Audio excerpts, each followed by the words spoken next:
Lazy D here. Today I'm working on a 2011 Mule 610 XC. A customer brought me, this is the first time I've worked on this bike. The guy says it hasn't been serviced for a while.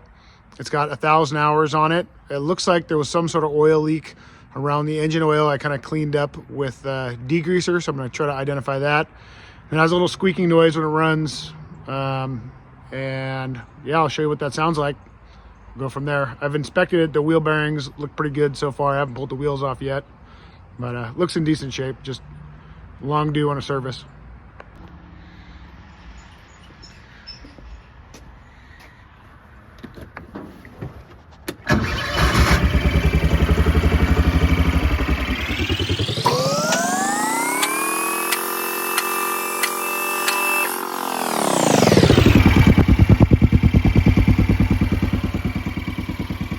Exhaust looks like the spark arrestor is missing, and it looks kind of oily inside, so it's a little concerning. And there's a squeaky noise I'm sure you can hear. I wonder if it might have something to do with the belt or maybe one of the clutches. So we're definitely going to take that off. I'm going to put a belt on this bike as well.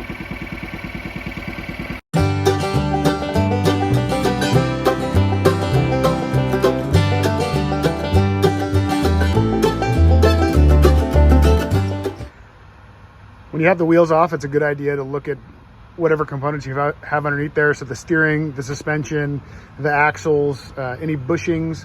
So I always take a peek around. On this one I noticed, and I'll show you, this outer CV boot is torn. So either replace the axle or this boot, kind of depends on availability of the parts.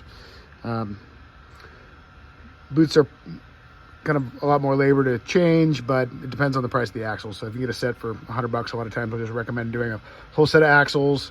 If they're $300, I'll probably just do the boot. So I'll take a look. But good to look around thoroughly, front and rear, for any leaks, chafing wiring, anything kind of out of the ordinary, holes in things. Just general look around at everything is what we're after.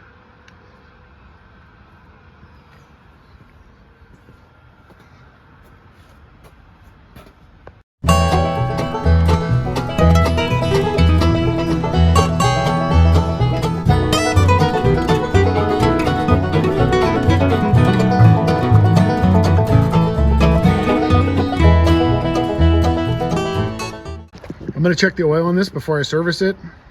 Knowing the engine oil level before a service can sometimes be helpful in troubleshooting things.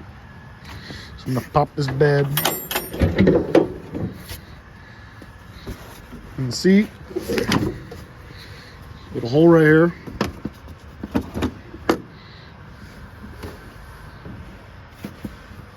Dipstick.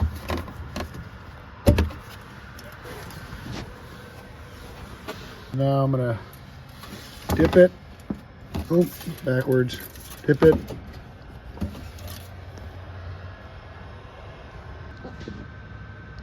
This is a dipstick after dipping it. There's a little bit on there, but I don't think it's actually from dipping in oil. It's from going in and out of the engine. So this one's probably at least half a quart, if not a quart low, which on an engine like this, the capacity is probably only 2 quarts. So pretty low. Could be where some of our noise or something is coming from. Side by side's back up in the air. I'm looking underneath.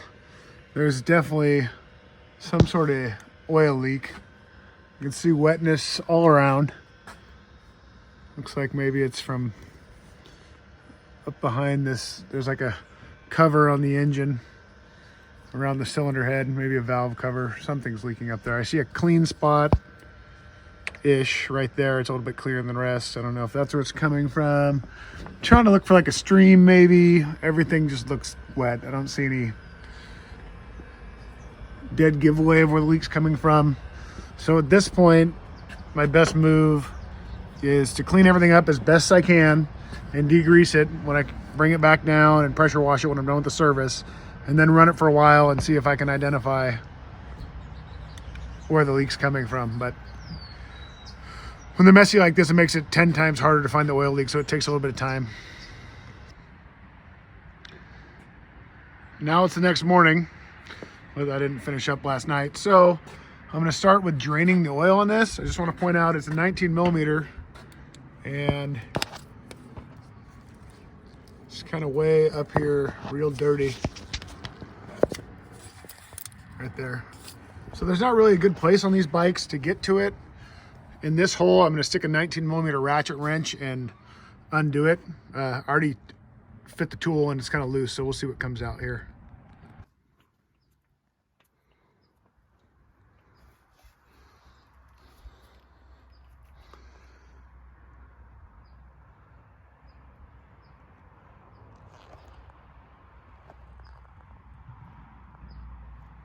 So pretty much none came out, so very low. It's tilted a little bit back, so I'm gonna see if I can tilt the back end of this up a little bit and get a little bit out, but very low. These are the parts I got for this job. Most of the service parts came in a kit. The only additional items that I needed is this filter for the belt air. There's a separate filter for that. And then the drive belt. Additionally, you'll need some gear oil to the front and rear differential. I normally use 75/90. The maintenance kit came with this oil filter wrench, which I don't use a ton of these, but on this oil filter up here, there's not a lot of room to get, usually I use like a claw tool or like one of those band hand tools. This is pretty handy for up here. Looks like it should fit on pretty good. Yep, and it works. So that's kind of nice for this. The shroud around that, I might have to, around the engine kind of blocks the oil filter access, so it's definitely nice to see how much oil is actually in this filter.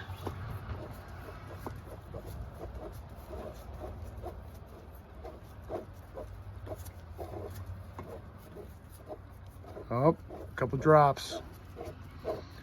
Not much.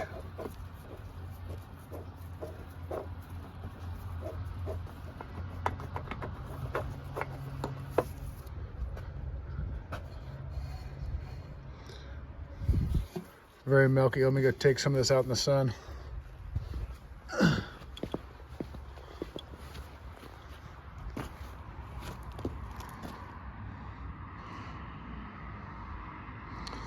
Not ideal. Definitely showing signs of accelerated wear. I would say there's a little bit of metal in there, but still runs, so it's better than no oil change. So up until this point, I got this bike. It was a little bit dirty. The guy dropped it off at my house. I drove it from where he dropped it off, you know, maybe 150 yards to where I pressure washed stuff so I clean it up as best I can from the top before working on it. Drove it back over, put it on my rack.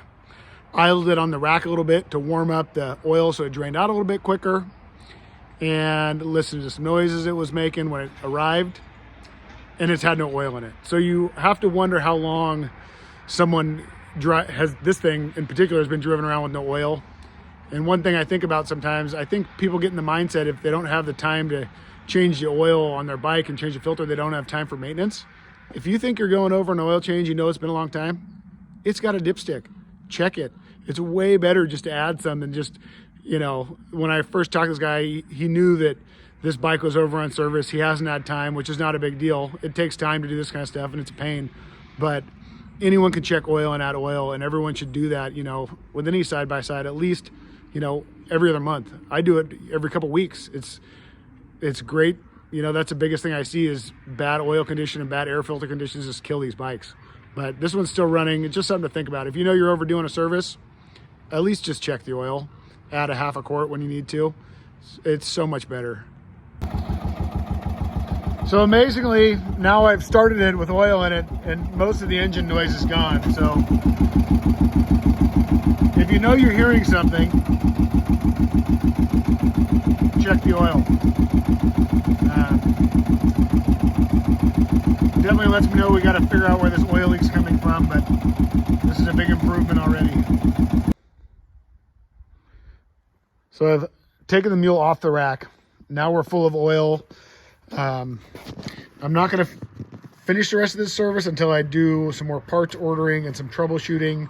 I'm going to take this cover off. I've already popped the clips out. I'm just going to take these hose clamps off, slip this plastic cover piece out of here so I can degrease the front top of the engine.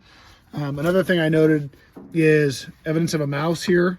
A lot of people use these for feeding their animals. It's kind of their primary purpose.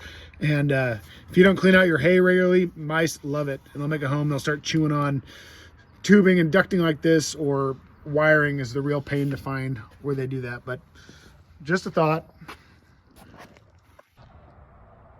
As you can see with this cover off, there's a lot more room. Here's your dipstick we were looking at before. Now you can see the spark plug, you can see the valve cover. You can kind of see some of, I think the oil leaks coming from down in that area. So this is helpful, but this is what it takes. Sometimes you gotta take a lot of stuff apart to look for an oil leak.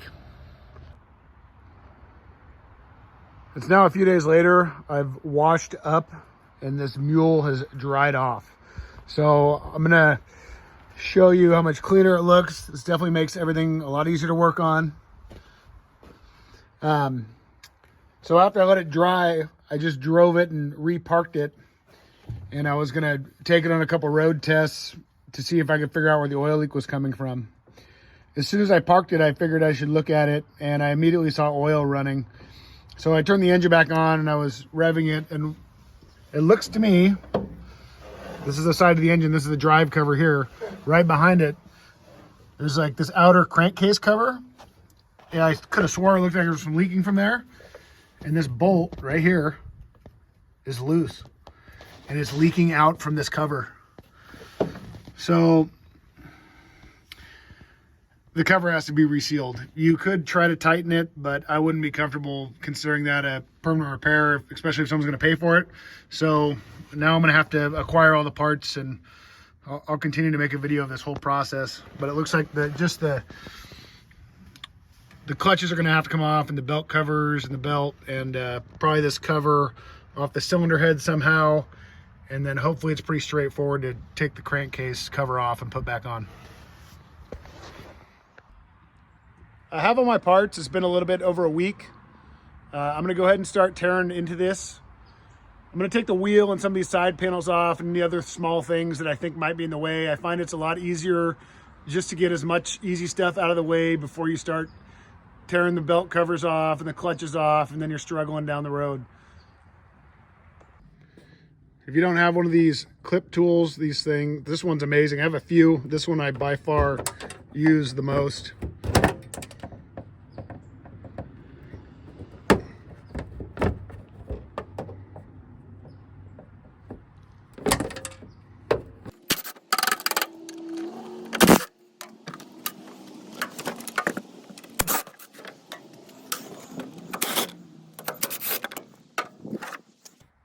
So that opened up a lot of room. We can now see the belt cover. I'm going to proceed to take the wheel off and then the belt cover.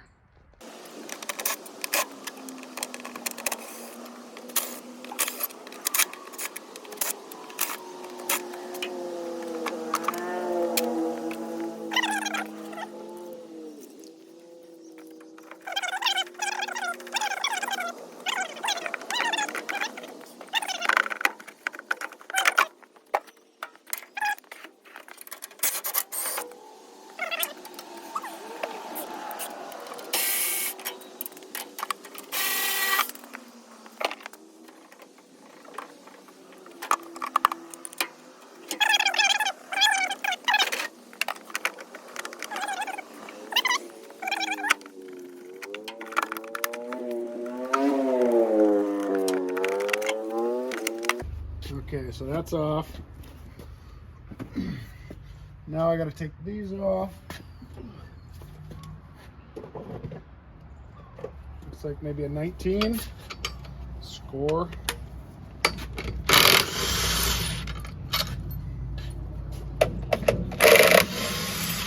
Both of them are regular thread, counterclockwise to undo. Shorter bolt was on the secondary clutch side. Now, some of these will pull off. Most of them you need a tool. So I'm gonna go grab my, I have a few different ones of these tools. Always a good idea to lube the threads. A little bit of PB.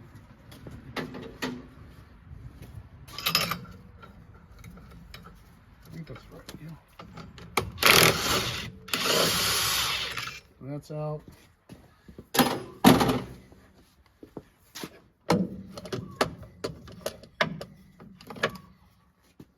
Primary clutch out. I'm going to put the bolt back in this. A lot of these secondaries just slide off, but that may not be the case with this one. Looks like it might take a tool. Oh yeah.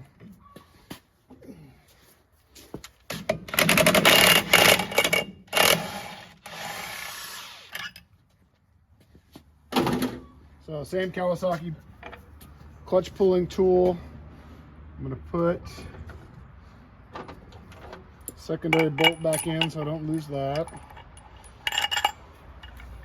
Now it looks like we got 6 or 7 12 millimeters.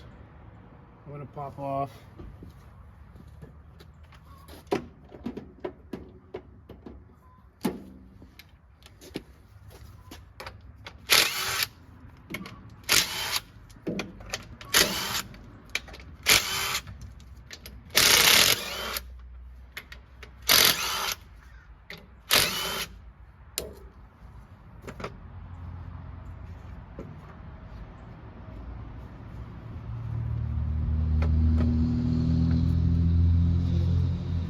Okay, what's holding me up is there's a little bracket here that looks like it's the shift cable.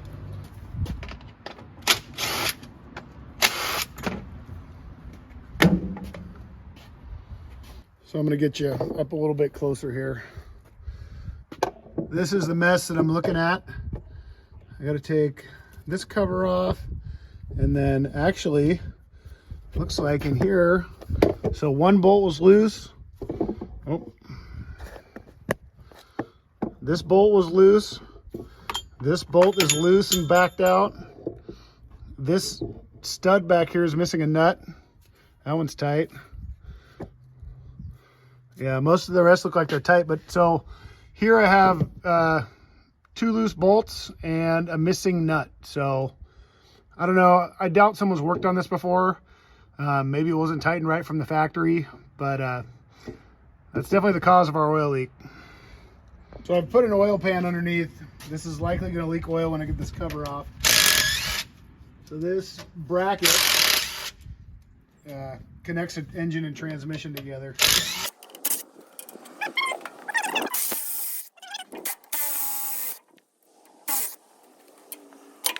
Let me go back to my 12 millimeter here, and I should just be able to pop all these bolts off. That one's loose.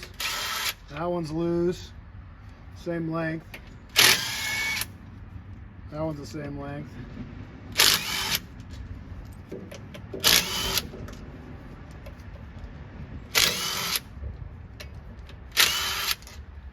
Okay, so I have all the bolts out. There's still one stud sticking out here, which is loose, and I actually think it was a bolt. It's looks like the head snapped off.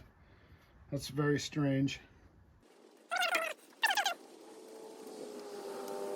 Luckily this wasn't jammed in there, but you can definitely see that one was broke off and the other 2 on top were loose.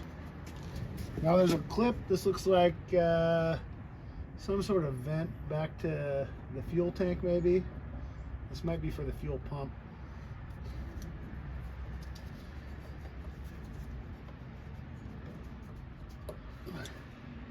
Okay, that's off. It looks to me like this cover should come off. So I'm going to pry on it a little bit.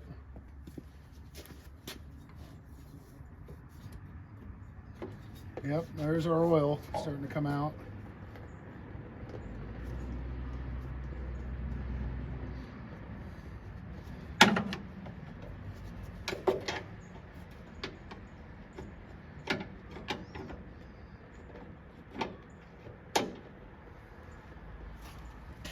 Okay, I can't get a good grip on it.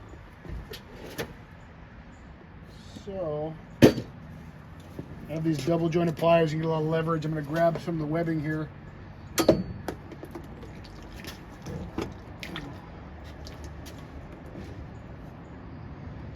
So I know it looks like oil's going everywhere, but I have a drain pan down here that's actually managed to catch all of it. And I know there's some bearings that are housed by this, so I'm really trying. Okay, I see where I'm caught. There's this engine shield here. There's a little section of it that is stopping me from coming all the way out.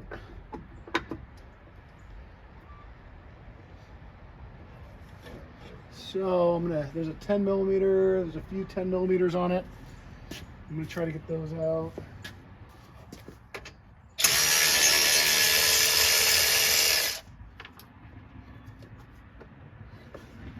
Yeah, that little bit may be enough. There's one more up here high by the valve cover I'm gonna get out.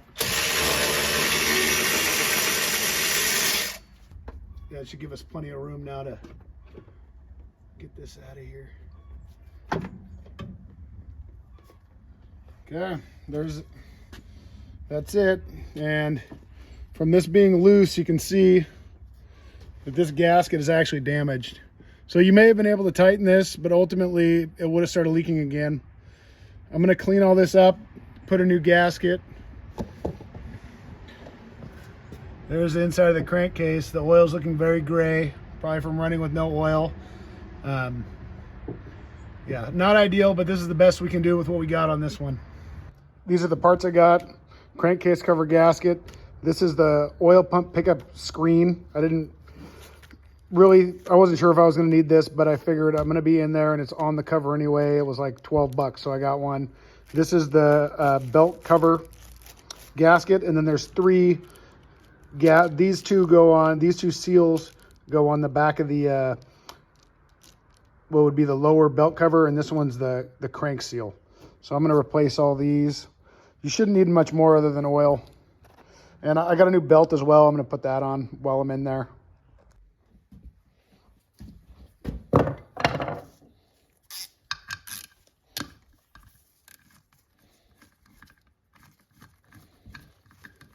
So I'm going to take the oil pickup off so I can better access getting the seal in and out, and then I'll put it back in. I looked in the parts manual. I don't think there's an O-ring behind this.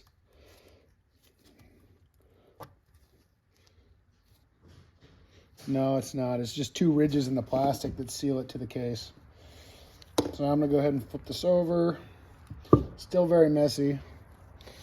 Sometimes I wish I had a parts washer. It would make something like this a lot cleaner. I've scraped out what I can.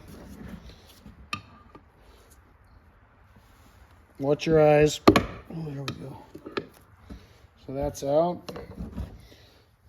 I'm gonna wipe out where the seal gets put in.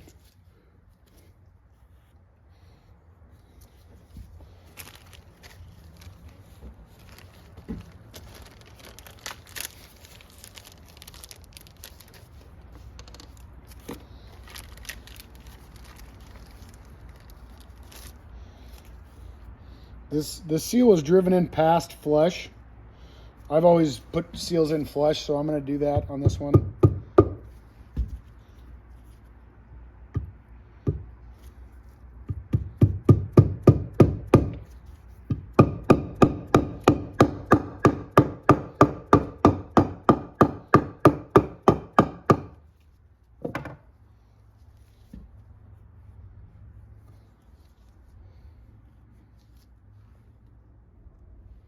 That's good for me. If you drove this all the way, you could drive it all the way through. So flush is good. Now it looks like this should just kind of pop out. So I'm looking at the new one, and I'm seeing there's tabs on the edges, so I should be able to pull this out just like that and put this guy in. You could clean this, but it's easy when you're looking at the parts list to order it then instead of getting this project all tore open and not having all the parts you need.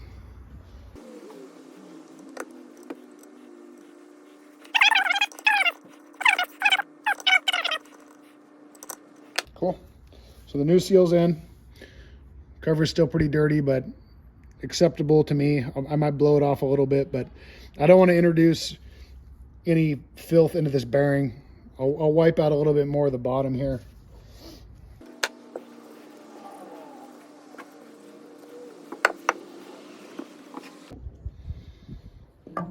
want to point out, earlier I set the seal. I actually went back and I pushed it in further. I test fit this on the crankshaft and it wasn't on, so, or the seal wasn't on the crankshaft snout, so it's in about a 1/4 inch, 3/16 to a 1/4 inch. I have my new gasket. The other thing I want to mention is on the inside of this is the oil pump, and this is kind of a rectangular shape. You have to line this up with that so everything will line up correctly. So I'm going to go ahead and try to put this on.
Okay, that's nice and flush. Everything should sit totally flush.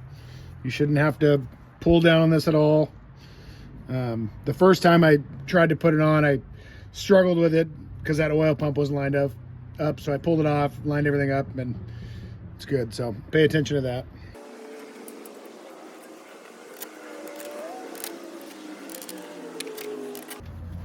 My one oddball bolt. This is a spare I had in my junk drawer that'll work. It's an M8. It's probably, I don't know, maybe 40 millimeters long. I'm going to put in the top since it's a different size. 10 millimeter head instead of a 12.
I have it back started.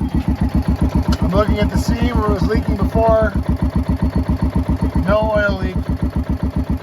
So, a little bit of work. This job wasn't too bad. I'm going to go ahead and finish up the other work I had to do this, which is I got a CD boot, and then I'm going to change the transmission and front differential oil, spark plug and air filters, kind of a basic service. And I'll take this for a test drive, re-clean it again, and verify it's all good, but sounds good and looks good to me so far. Hopefully this video was helpful. If it was, give me a like, subscribe, comment, let me know what I could have improved. Thank you.